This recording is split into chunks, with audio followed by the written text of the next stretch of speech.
he's live. Whatever. That's another video altogether. I wonder if this will stay right here, man. Ta-da! For those of you that don't know, you're on that little black plastic ledge. Yeah. Yeah. Oh, wow, that looks like I'm fat. I just killed you, rabbit. I'm gonna kill you too. Dirty Bufferty, what? Dirty Bufferty, you bumpkin. Back.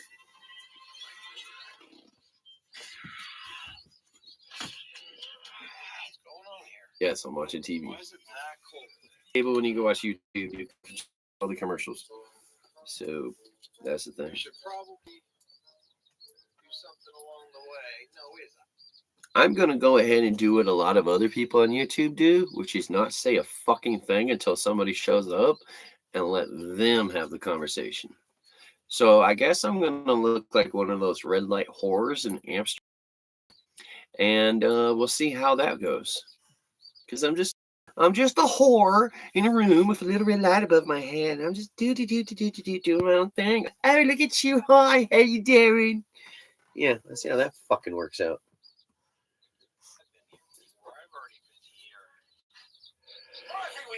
Hey, ups and downs. Anybody watch the ups and downs with Simon Miller? Simon Miller fucking rules. We'll find them and just shoot whatever they're doing. Like we saw CM Punk, and he was having a coffee, and I was like, "Would you give the man a break?" The Pure Fusion Collective, whatever they're called, are also shown. It's been a week. I'm still not over that name. I mean, it sounds like the grand plan of Magneto. Also, my friends, and welcome to Ups and Downs, the only wrestling review show you need if you like the bald guy who enjoys wrestling but doesn't take it very seriously or just enjoys it for what it is. Sound good? Also, do not forget it is AEW All-In Weekend, and What Culture has a show way before All-In itself on the Sunday. There are a few tickets remaining. Link in the description below. So maybe I'll see you then. For now, let's have those downs. Randy Orton's music then hit to kick off Raw properly.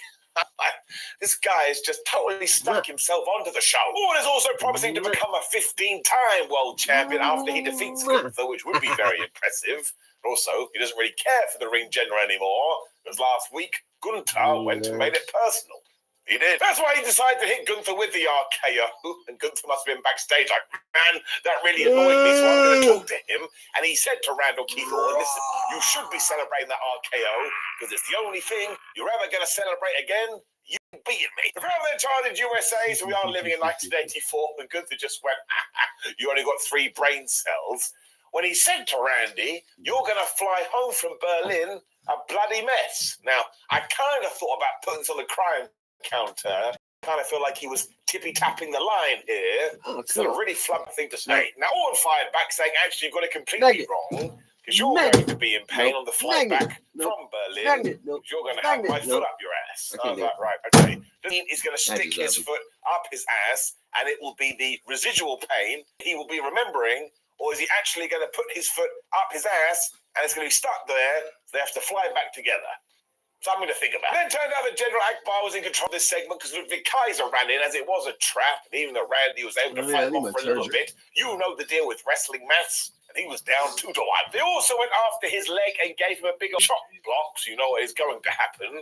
We're going to get to this pay-per-view premium live event. Oh, Randy is going to be limping. He's also a great seller too, so I bet we start thinking it's legit. And really, when it comes to Randy Orton and Gunther, they just feel like proper main event stars. And given that it is going to be in Germany, which is almost but kind of not the hometown of the world champion, it just rocks. I am just ready, and I am totally giving it an up. I mean, they didn't really do anything here, but I'm still plugged in. I mean, really, it comes down to the fact that when you have characters this over, it's super easy, barely an inconvenience. When we cut to Jackie Redmond, and she was like, hey, Sheamus, how do you feel about life? Now, he's also mad at Pete Dunne, because, of course, he's got a broken hand after Pete attacked him last week. So now he's going to go to the ring. He's going to beat Peter Dunne. We also learned that Orton wanted to face Kaiser later, so that's going to be our main event when we got to Sheamus versus Pete Dunne. Let's just talk about it now. Halfway through this, Michael Cole during that time, Sheamus beat Daniel Bryan in 18 seconds at WrestleMania. And listen, maybe this was just something, or maybe it was WWE being a little bit petty. I love all this, and I want more pettiness from each side, so give me some heavy petting. Wait, what? In terms of Sheamus versus Dunn as well, I don't think we've ever seen it before. And also, Sheamus got the win here. So I just want to say this. Sheamus is not going to be around for that much longer, I would imagine, because he has a ton of injuries and he's just getting on in years. That's how life works. So we need to start appreciating him more, because he is so damn good. I don't think he ever gets his flowers. So I'm going to go to the garden, I'm going to pick a rose, and they're going to slap me right in the face. Don't also these two guys just kick the crap out of each other. And of course, Pete focused on Sheamus' hand because it is broken, so it's flashing like an end-of-level bus. During Sheamus' comeback too, he also basically said to Pete, "Are you butch or are you bitch? Or bring it down." There is the bitch counter, and it goes by one. As a small spoiler, we ain't done with this thing. On this evening, everybody wanted to say bitch. Dunn didn't like that though, so he whooped Sheamus for a while, and he did the beats when Sheamus came back with the heats. When Pete Dunn cut him off one more time, and he went for this moonsault, and Sheamus just kneed him right in the face.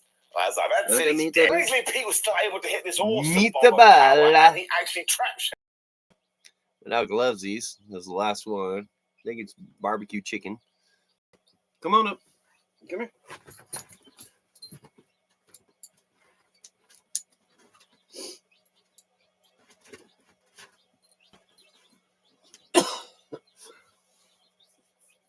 Don't worry. She has more treats. Just gotta find them. No, actually. I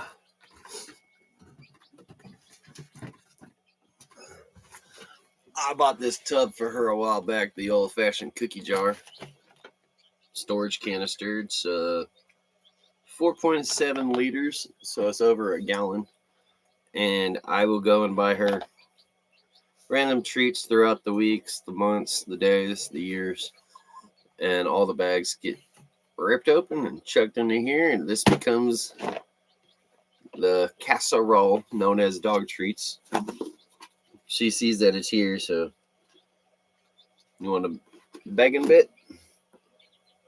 Yep. I better hurry up and put this away, or else it's gonna get more empty. But yeah, I basically fill it up once a month, more or less. And I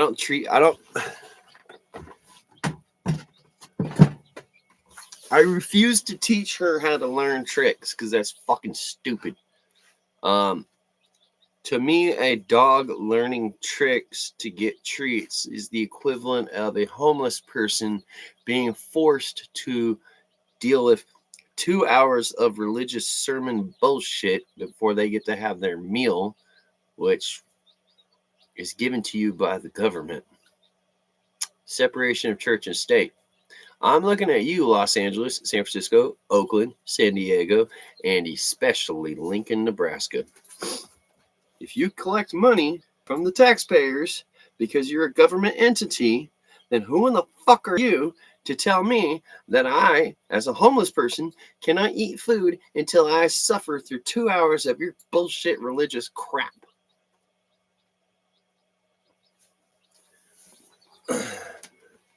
So I'm going to sit here until somebody comes up with a random topic to talk about, or until I can come up with a really good topic to talk about. I guess I'd rather be smoking weed. See? That person leaves. I said that specifically because there is one person in here. I love it. It's that unwillingness. For those who know, I've said it several times already. I'm 15 miles away from town. If I go 15 miles the other way, like I go into town as the halfway point and then go the other 15 miles, I will run into shit tons. And I mean shit tons. Shit tons. Over 1,000 human beings. All living in vehicles, RVs, trailers, camper homes, tents, yurts, tarps put together to look like a tent. And they are all homeless. And I go, hey, I got 3 acres. You see those windmills over there? I live by the fucking windmills. 3 acres. They won't even let me complete my fucking sentence. And they go, no, no, no. The drugs are here. The alcohol is here. My friends are here. What I know is here. Not over there. I will not be going over there because over there has too many question marks, too many unknowns. I don't want that. Well, they don't want that. They want familiarity. That is amazing. I cannot process why a human being would be so fucking stupid. I left home when I was 14. I put a backpack on my back, and I'm not talking about a JanSport. I'm talking about like fucking an Osprey, a hiking backpack. And I said, fuck it, I'm out. Spring break at 14 years old, because when my parents told me to pack up my shit, and, oh, you want to be a man, pack your shit and leave? Well, that was the Thursday before spring break started. So I was like, okay, well, I'm just going to make the most out of spring break. After spring break is over with, my parents will step up and actually be parents for once, and I'll move back into the house. So for that 14-year-old spring break, I think I went to fucking Los Angeles. Do you think that you would remember? Anyway, I'm going to say Los Angeles. Because it could have been San Francisco, but San Francisco was the closest city. And I didn't want to go to the closest city because I was afraid that my family would try to find me. So I wanted to go to the next city in line, which would have been Los Angeles.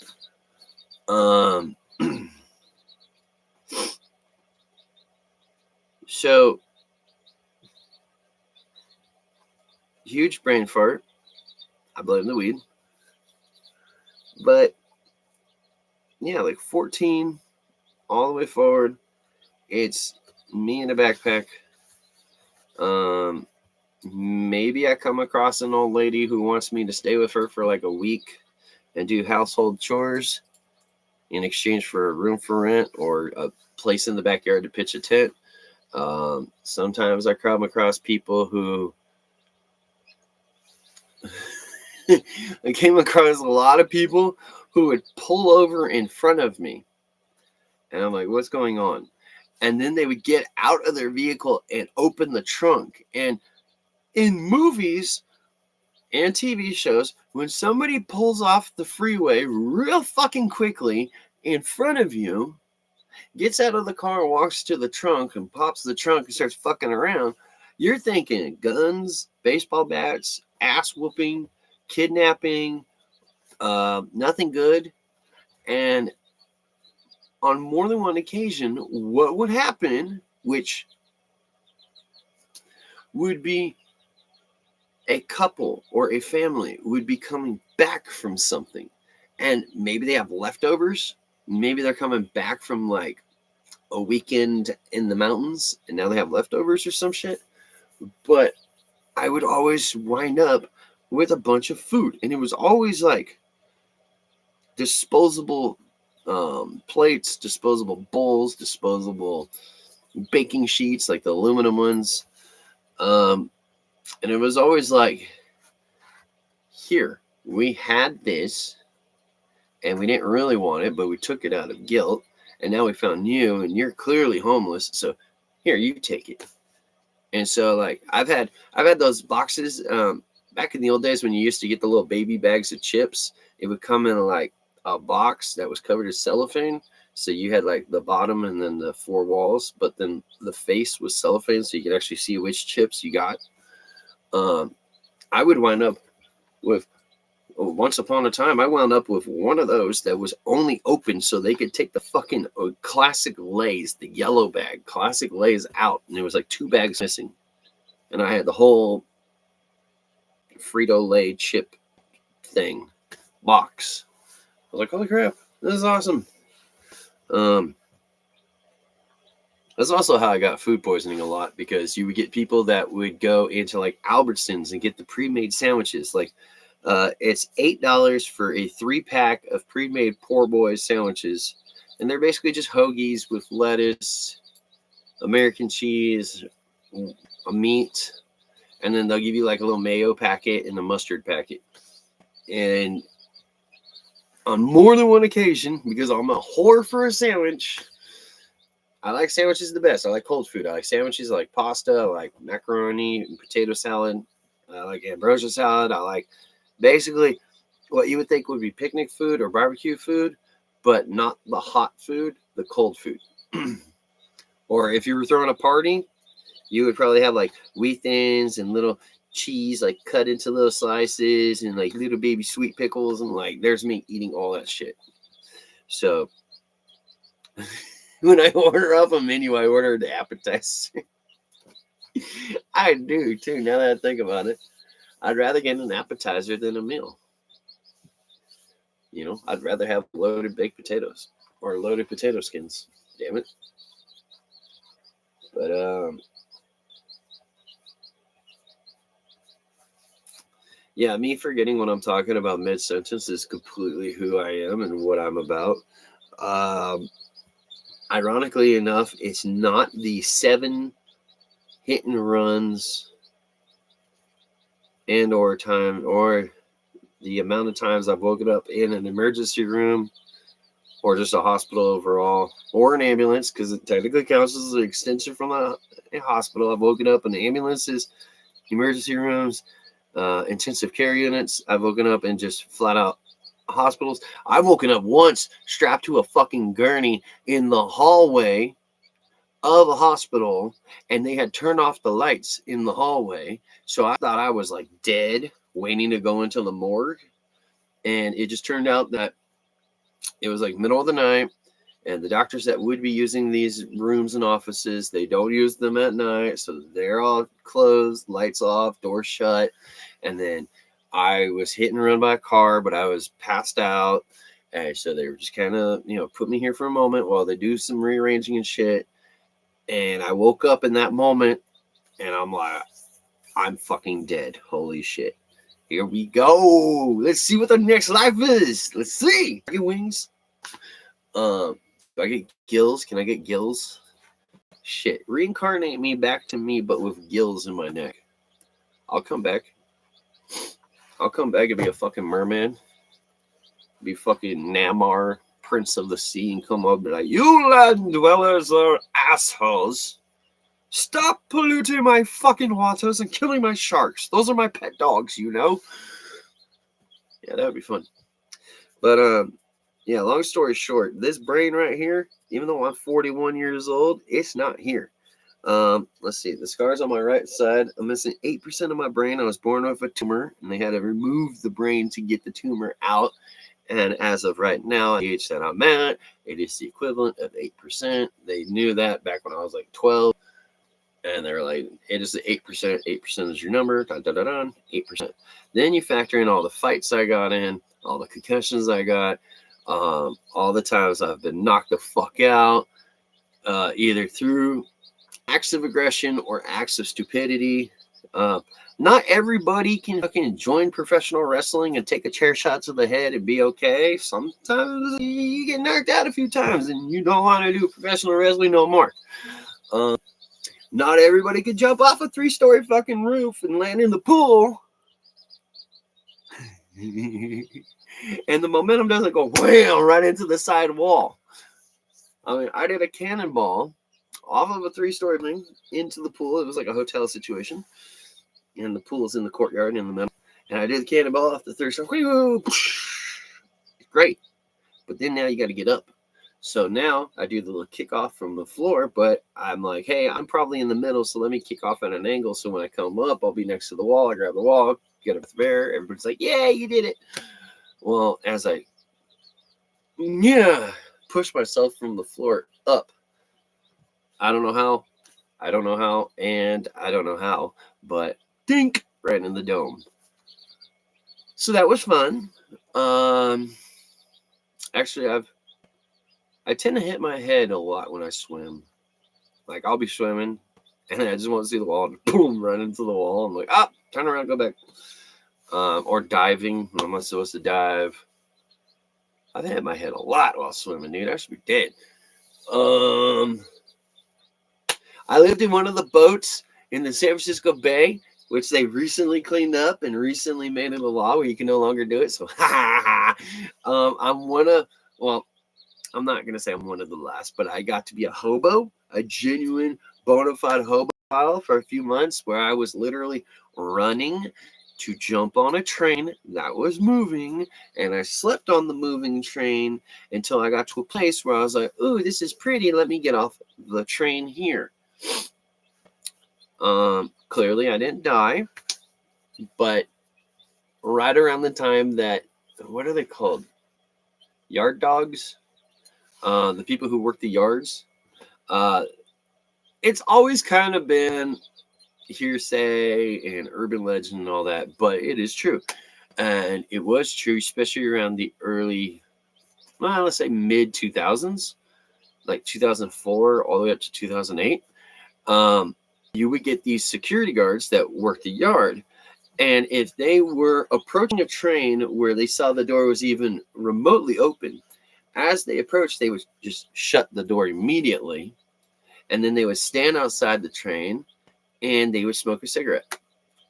If you were inside the train, inside that boxcar, the door immediately slams shut. You start freaking out. They're going to hear that. You say something or announce yourself. They're going to hear that. You're going to want to leave and leave through the door that was previously open that just recently got shut. They're going to hear that. You're going to get up and you're going to check the fucking door to see if you're locked in. They're going to hear that as well. So it was just their go-to. They would just immediately shut the door and they would just wait. And, 5 minutes goes by and they don't hear anything. Then they open up the door and they look inside, use their flashlight. All right, the door was left open. Whatever, moving on. Shut the door, lock it.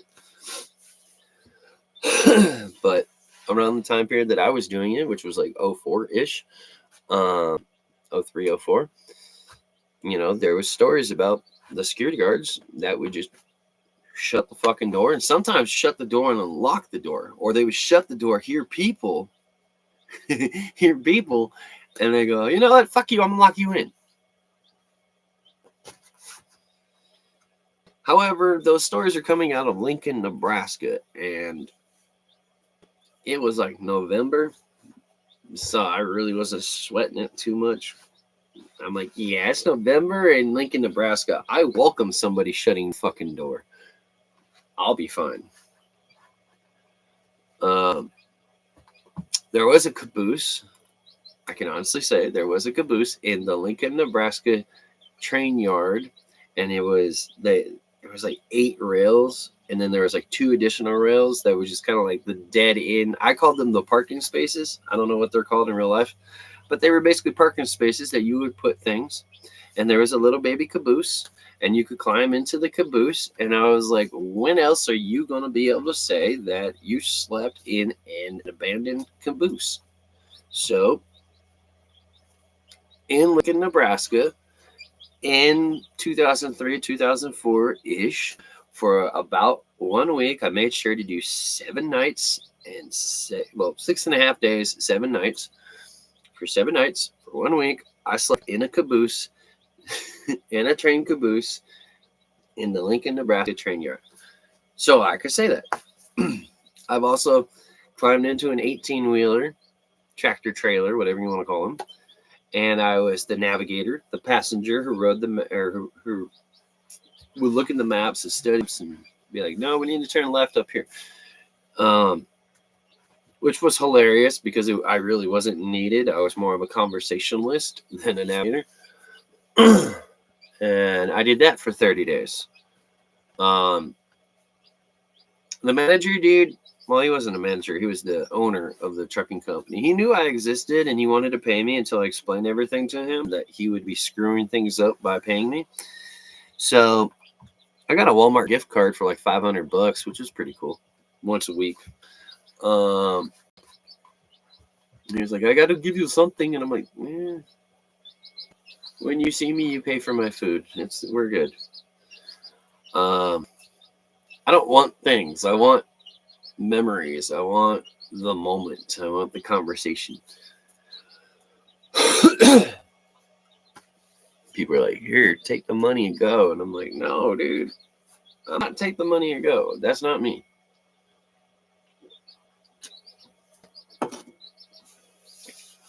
Like, I find more value, hypothetical concept here, hypothetical. I find more value in, oh shit, it's Christmas. Uncle Bill is going to get shit faced again.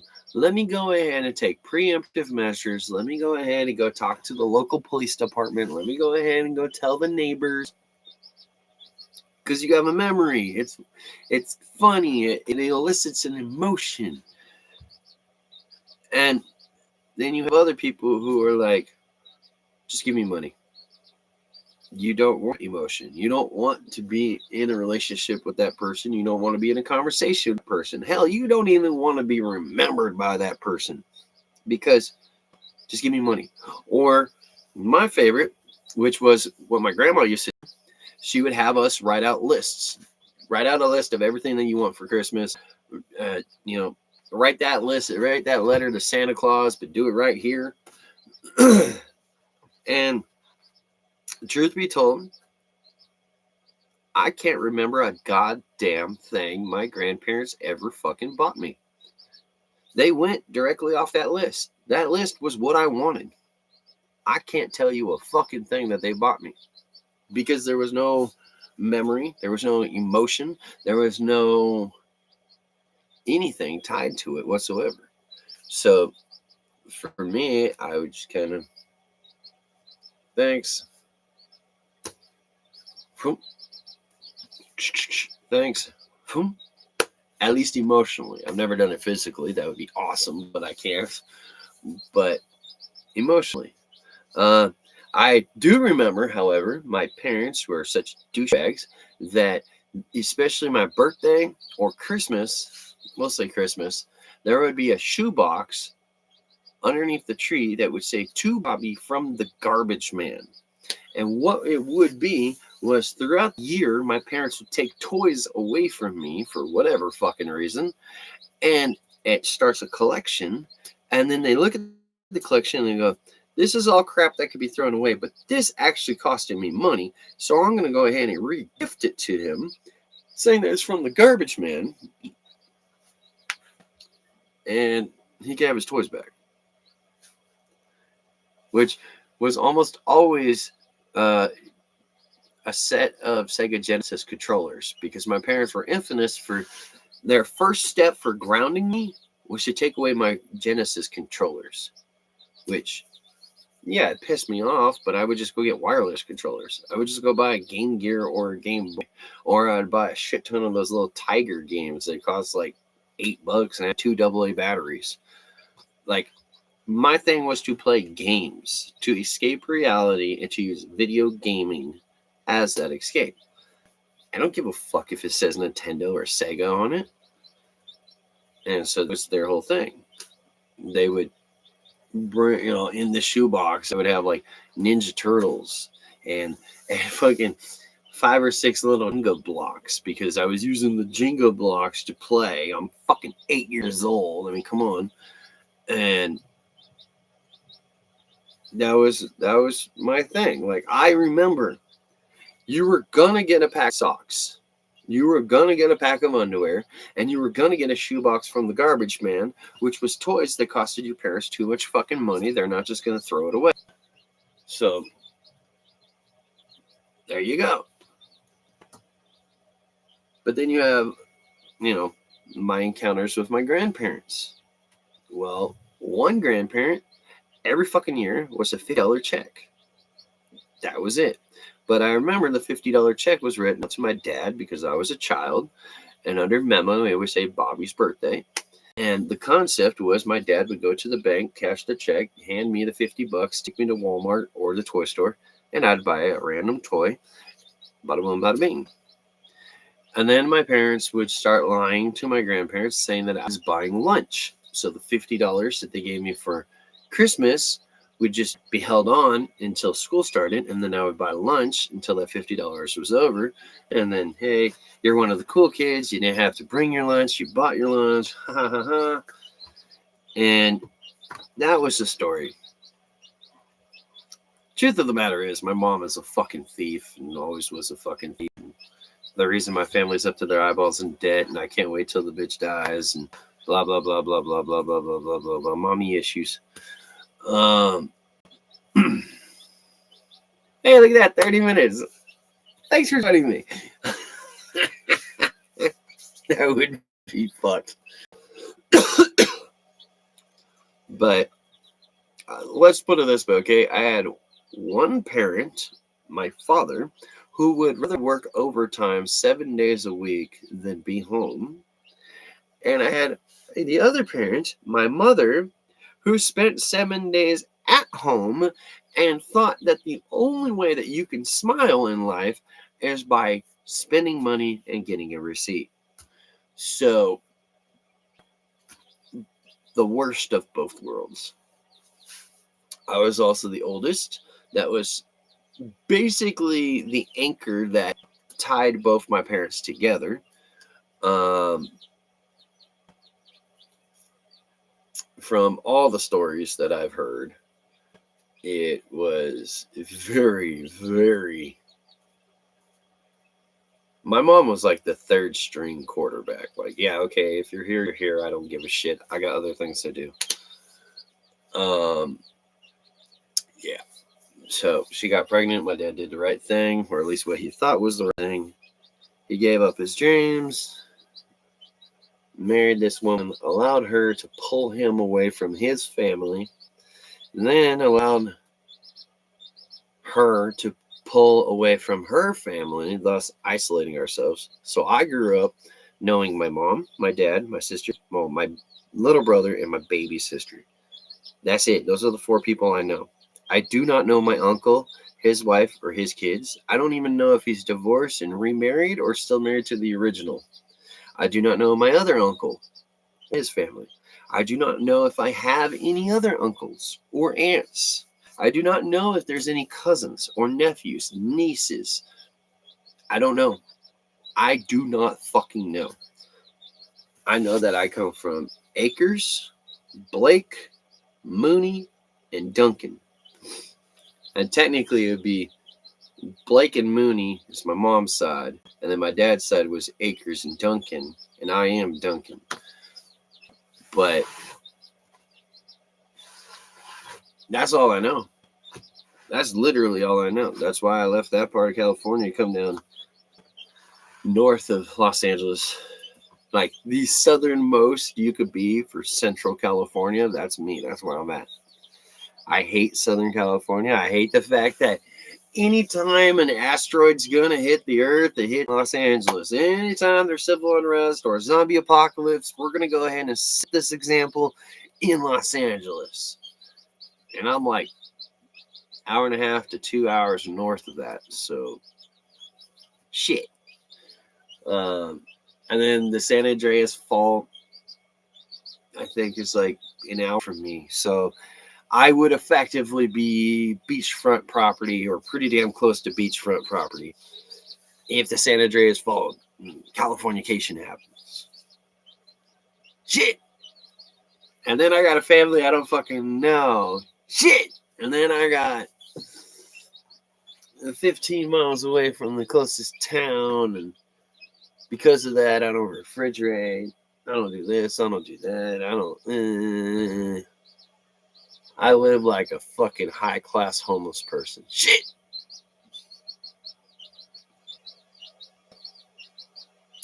But in the end, like, who gives a fuck? I'm trying to live today to see tomorrow. That's it. If you interfere with me seeing tomorrow, then we have an issue. But if you don't interfere with me being able to see tomorrow, we don't have an issue. Which, ironically, part of this rant would therefore bring me to news. News, N-E-W-S, or north, east, west, south. Now, I, as a human being, can only walk 3 miles an hour. If pushed, let's say 25 hours straight, 24 hours a day, but we'll say 25. 25 times 3 equals 75. So my range, north, east, west, and south would be Damn, my inverter just magically went to sleep. I was like, wait, well, hold on. So therefore, my news coverage that I give a shit about at 3 miles an hour, 25 hours because of the numbers is 75 miles. I only give a shit about what's happening 75 miles north, 75 miles south, 75 miles east, and 75 miles west and within. That's it. That's all I can give a shit about. I don't give a shit about fucking little kids in third world countries. I don't live in one. I couldn't get to one if I wanted to. I don't give a shit. I don't care about this, that, or the other. I couldn't get there if I wanted to. I don't give a shit. So maybe more people thinking and speaking kind of how I'm saying, very bluntly how I'm saying, and news programs pick up on that shit, because I would rather, and honest to God, I've never seen it before, but I like to imagine, I would rather be watching the news or pick up a fucking newspaper, and in the newspaper they go, hey, we put in extra comics, we put in extra jokes, we put in extra creative stories from random people, because in truth, everything's going wonderfully. We don't have news to give you. We don't have anything to truly present you except for positivity, because maybe, let's try that for a little while. That might actually be kind of fun. You never know. That would be cool. That would be the equivalent of spending 3 hours in a Walmart, going up and down every single fucking aisle into the registers, and whatever's in your cart is like $10 or less. And you're like, holy shit, I've been here for 3 hours. I went up in every single aisle, and everything in my cart comes to $10. And you're like, yeah, that's a pretty good fucking feeling. Of course, you're going to go home and immediately start doing an in-depth list and blah, blah, blah, blah, blah. And maybe it'll fuck with you a little bit in the future, but I don't know. You don't know. We don't get to feel those feelings of serotonin and dopamine and all that good shit. It's, okay, so we don't have any news from around here? Okay, well, what kind of negative shit's going on around the world? It's not, hey, everybody, nothing truly negative happened, but little Billy, he won the fucking spelling bee. And it turns out that his sister, Susie, she won the spelling bee also. And we're going to go ahead and we're going to have them in the studio for a little bit and test them a little bit. Something more positive, something more fun, something that helps the viewers do what they're trying to do, which is escape reality and look at a screen that helps you to escape reality. You, the news people, you, the people who set up the program that goes on the screen, you are the dungeon master. You are the taskmaster, the game master. You are in control of the fantasy versus reality, the expectations versus the hope. I mean, Harry Potter, perfect example. Harry Potter. This shit's happening in real life, and mommy and daddy are fighting, and I'm living off of fucking pizza rolls, and so you put in Harry Potter. This doesn't exist because you are focused on Harry Potter on the screen. You're watching. You are indulged. You are into it. You're a fly on the wall. You're living vicariously into it. And for whatever reason, video games can do it. Movies can do it. Hell, documentaries can do it. But then it comes to an end. And we don't have that. We need to find a way to, I mean, What if somehow the news programs are shit, we suck. We know that we suck.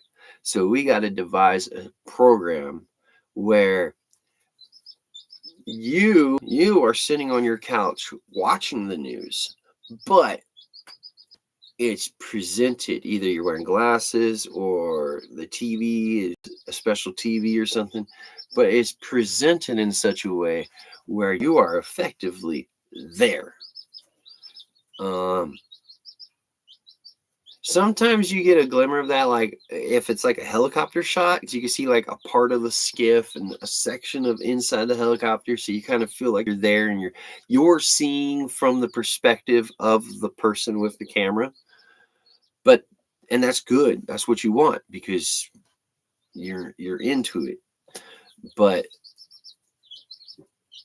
then you watch other things like the news and you are completely removed. You are reminded that you are completely removed. But then they also want to follow up with, this needs to be taken seriously. Well, it can't be taken seriously because you haven't emotionally invested or allowed me to emotionally invest. Like, if this is such a big fucking deal, let me see through the perspective of the cameraman. Find a way to get me to smell that blood in the air. Find a way to get the fucking dust and the dirt that's smacking you in the face to smack me in the face. Because that's how I'm going to give a shit. Anyway, that's a random rant, and that's how a random rant goes. Like I was trying to say from the very get-go, my brain doesn't follow through with things. Like, you might shine a flashlight here, and you might see light come out here, but it's bouncing around a whole lot of mirrors. And then it comes out. Completing a thought is fucking impossible for me. It's also fun because, I'm at that age where I need to have like a grocery list and I need to start writing things down before I go into a store. And I'm like, no, I'm going to remember everything. I'm good. And I'm not good. I don't remember everything. I will forget some shit.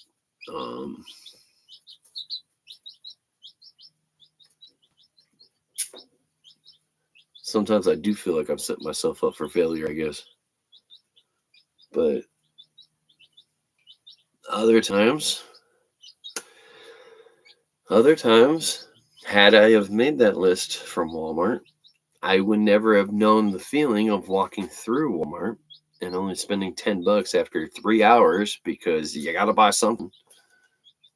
So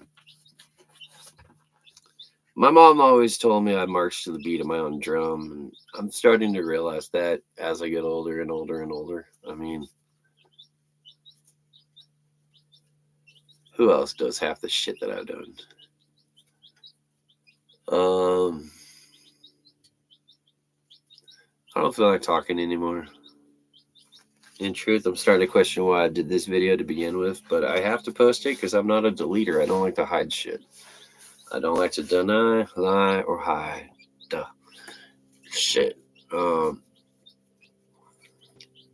was going to talk shit about somebody, especially a specific YouTube channel that wants to claim that they're off grid, but no aspect of what they're doing is off grid, other than judging a book by its cover. And this person has a YouTube live stream every single morning. Every single morning, hundreds of people come in and they all chat with this person. And he is more than happy to respond and to say their name, interact. And then it comes to me. And I'm not there to, what is that called? Macro, micro, spam. I'm not there to bobbity boogity boo. I'm not there to randomly ask him his dick size as he's trying to talk about chickens and herbal tea. I'm not there to disrupt. I'm there to take notes and to ask questions because I treat this as though it's a classroom. And The comment above mine, the comment below mine, they get read, they get acknowledged, but not mine. It's easy to say, oh, well, he muted you or he blocked your comments. He even went as far as to make his streaming channel where anybody can watch it, but only those leaving comments can be subscribers. So only subscribers can leave comments. And so I'm leaving these comments as a subscriber. You're homesteading, I'm homesteading. You're in the high desert, I'm in the high desert. You started off, you bought your land flat out, and then you went at it. I did the payment plan. I finally paid off my land, and now I'm good. Now I'm paid off. But, you know, I have questions, and you definitely have answers. But I get ignored. And so as I get ignored, I start getting pissed off, and I start realizing, hey, you're buying tea from people online, having it shipped to you. Then you're playing chemist with these teas, repackaging them into your packages, and then selling them, which last time I checked, I'm pretty sure that's illegal. You don't see people buying stuff, taking the packaging off, putting their packaging on, and then reselling it, which is effectively what he's doing. But I don't care. I have questions about how you made this shed or your chickens, because I got, week-old chickens. And what about this? What about that? Just completely skip me. And I'm like, what the fuck? And so, of course, my emotions get the best of me, and I get prideful and spiteful, and what the fuck? You can't fucking, what the fuck? And then I go to another person. Same thing. They're live daily. They're claiming to be off grid, and yet they have a fucking deli, like a mobile deli. And then they're doing this, and then they're doing that, and then they're doing this. And I'm like, by definition, you're not off grid. You're very much trying to expand the grid to where you want it to be. You're definitely not willing to compromise on anything. And,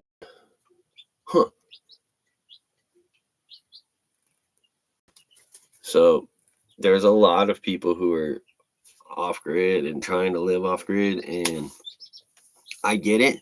But when was the last time you wandered through the desert to collect scrap metal to turn in to the scrap yard so you could get money to get nails so you could finish building your chicken coop? I did that. I don't see anybody else. When was the last time that you sold your eggs? That's a homesteading thing. You sell eggs. You've had chickens for 4, 5, 6 years now. You show the fucking eggs, but you don't show the sign. You don't show trying to sell the eggs. You don't show the homesteading things. And it feels artificial. And then you go on to another person. Well, I'm homesteading and blah, blah, blah. Okay, well, if you're homesteading, let me start off with some basic fucking questions. Fail, fail, fail, fail. Red flag, red flag, red flag. Time to move on to the next person. I mean, why don't I start looking up fucking Starbucks coffees, coffee connoisseurs?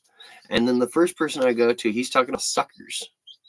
But your channel's about coffee. You're supposed to be about coffee. I typed in coffee and YouTube gave me you. Why are you talking about suckers? And then you go on to the next person. Coffee, but he's talking about cakes. Then you go on to the next person. Supposed to be coffee, but they're talking about granola bars. You're going to start to get irritated going, hey, what the fuck's going on here? And that's what I'm doing. I got people who are claiming to be off grid, but they're doing ice challenges, or they're not the ice bucket challenge. They're doing the ice bath, that Joe Rogan ice bath. Okay, so do you have an ice machine? Is that run off of solar panels? Or do you go into town every single fucking day and buy a bunch of ice and then drive back? Like, you're saying you're homesteading and you're streaming, but You're not streaming these things. You claim to be a doctor, but all you do is put Band-Aids on things. So that's why this video exists. Anyway, I'm done talking. I want to smoke some weed. I want to watch some videos on YouTube.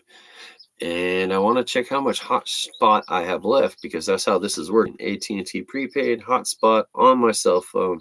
I turn it on. I can then turn on the laptop and I can record. I'm trying to do the 45-minute to an hour 10 videos, like the longer videos, because why the fuck not? What do I have to lose? Rather this thing is on or not, what's going on behind me is going to be going on behind me. There's no one behind this. It's just really bright sunlight. There's nothing else happening.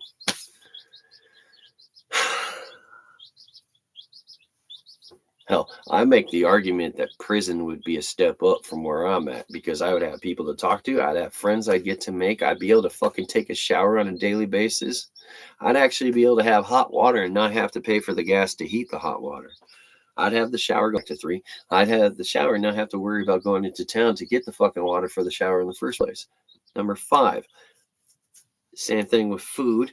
And then number 6, I could eat in my cell or I could eat in the chow hall. Doesn't fucking matter. Number 7, if I don't like what's going on, I could go on a fucking vacation. They call it the hole or solitary confinement. I call it fucking vacation. Can't do that here. I'm already solitary confined. I mean, a crazy man would be able to make about 100 different really valid points as to why prison versus homesteading. And prison would be way better if you're trying to be community based like me. If you're trying to be left the fuck alone and just do what you need to do and just everybody fuck off and leave me alone, then no, you would probably want to go homesteading, because that's very much isolationist. Very much the world does not know that you exist, unless of course you do YouTube videos like this. But I mean, what do I got in prison? Watch out for the fucking...